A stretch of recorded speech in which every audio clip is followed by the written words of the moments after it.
love AOC. People love Jasmine Crockett.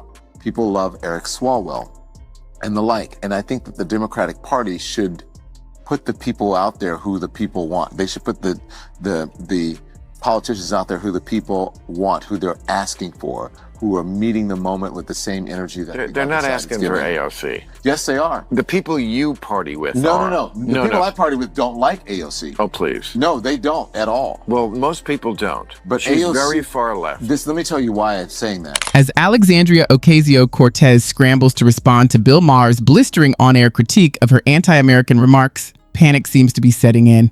His relentless, sharp, and unfiltered takedown has ignited a storm of backlash against her. Given her own divisive rhetoric and ongoing woke campaigns, it's not hard to see how she may have sparked this controversy herself. I've gathered every explosive clip for you, but before we dive into the chaos, make sure to hit that subscribe button.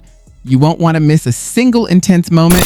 Favorite interviews was when AOC was talking to that lady and she asked her to expand. About Israel-Palestine? Oh my God. Well, I believe absolutely in Israel's right to exist. She just collapsed into herself? It's literally like a fifth grader that didn't study. Look at that incident more through just as an incident. And then they ask you about the subject, or you didn't read the book. Well, you know, it's about Billy and his dog. What people are starting to see, at least in the occupation of Palestine, is... But the crazy thing about that interview is that her first comment comes off with like total authority. I am a proponent of a two-state solution. One little follow-up question. The question's like, well, what do you mean by that? And then you just see her get weaker and weaker. You use the term the occupation of Palestine. What did you mean by that? But what do you mean by that? It's like, I don't know what I'm talking about, man. Yeah. And she literally goes, I'm really not the expert. Do you think you can expand on that? I am not the expert at geopolitics on this issue. Yeah. She's hitting a wall. Bill Maher's claim that Alexandria Ocasio-Cortez is a political fraud has had the expected impact.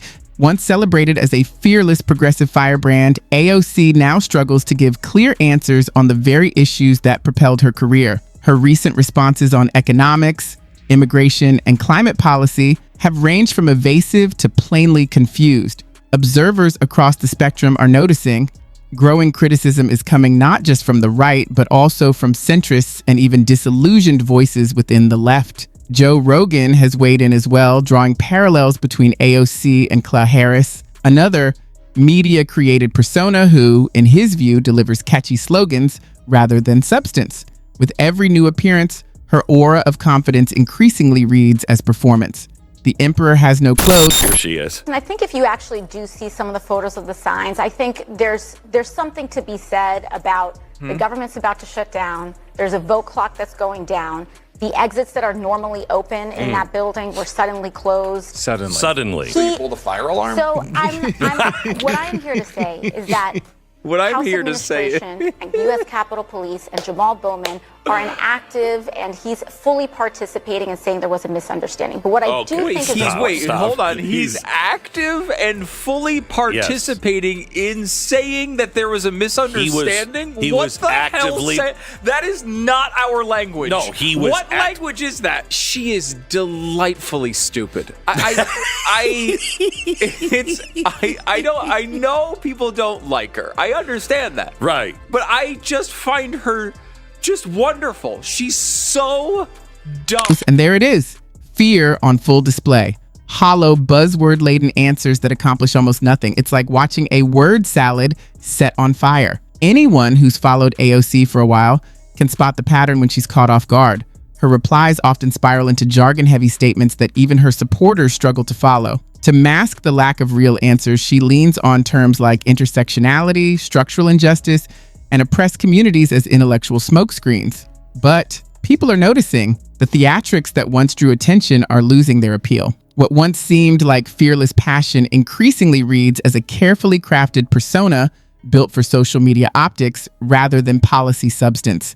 The cracks are clearer under pressure. Loudness isn't the same as accuracy, and emotion doesn't guarantee effectiveness. AOC is running out of places to hide. Has called for the investigating and possible impeaching of members of the Supreme Court. Here's what she said. I believe that we should be considering subpoenas. We should be considering investigations. There also must be impeachment on the table, and the Supreme Court has not been receiving the adequate oversight necessary in order to preserve their own legitimacy. Where in the Constitution do you find oversight? One branch is the watchdog of the other branch? I don't think so. That's not the way it works. A lot of people don't like AOC, but I really do love the earnestness of her stupidity. Like, there's something really charming about how hard she's trying. It's like watching your 14-year-old give a speech about something they don't really fully understand. It's like, it's kind of cute. It's adorable in a very, society-destroying sort of way. I've been pointing this out for weeks, and now Bill Maher is finally putting it front and center. Alexandria Ocasio-Cortez is often painted by the media as morally impeccable and brilliant, but she's neither. Despite claiming to champion the working class, she frequently attends high-end red carpet events hosted by the very elites she criticizes.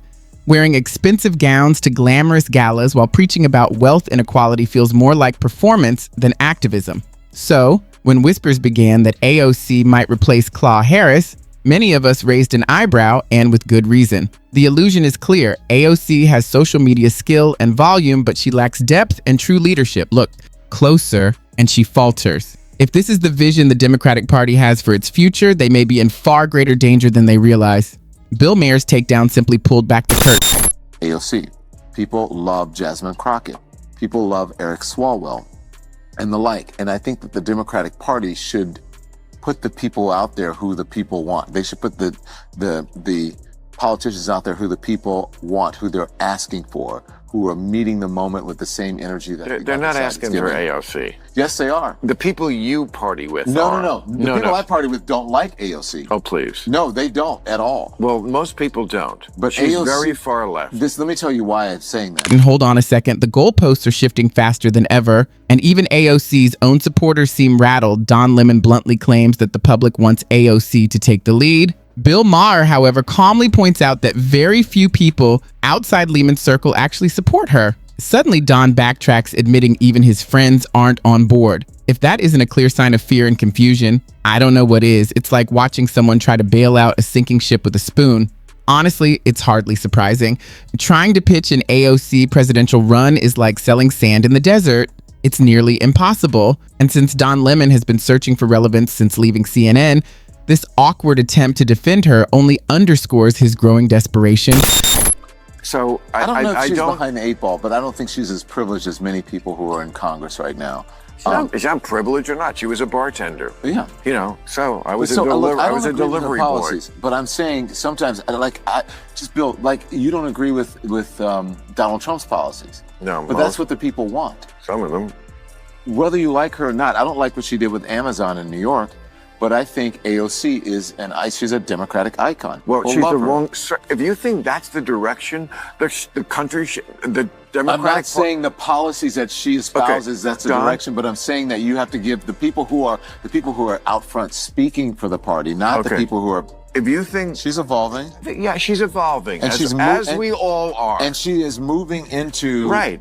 She understands the game a little bit more, and if you notice, she is sort of becoming a sort of normal kind of Democrat in many ways. Yes. I think she's evolving. Okay, great. She's a very smart tactic. She's very smart. Let's get behind it. Sometimes it's hard to even follow what Don Lemon is trying to say. Is he really suggesting that the public should get to pick any leader they want, no matter how unsuitable, reckless, or dangerous? Accepting the people's bizarre desire for someone like Hitler to return, that kind of thinking isn't just flawed, it's deeply unsettling. And it highlights a bigger problem within the Democratic Party right now, an almost blind, desperate urge to satisfy every public whim, no matter how extreme or foolish. Principles are being pushed aside in favor of popularity. This bill.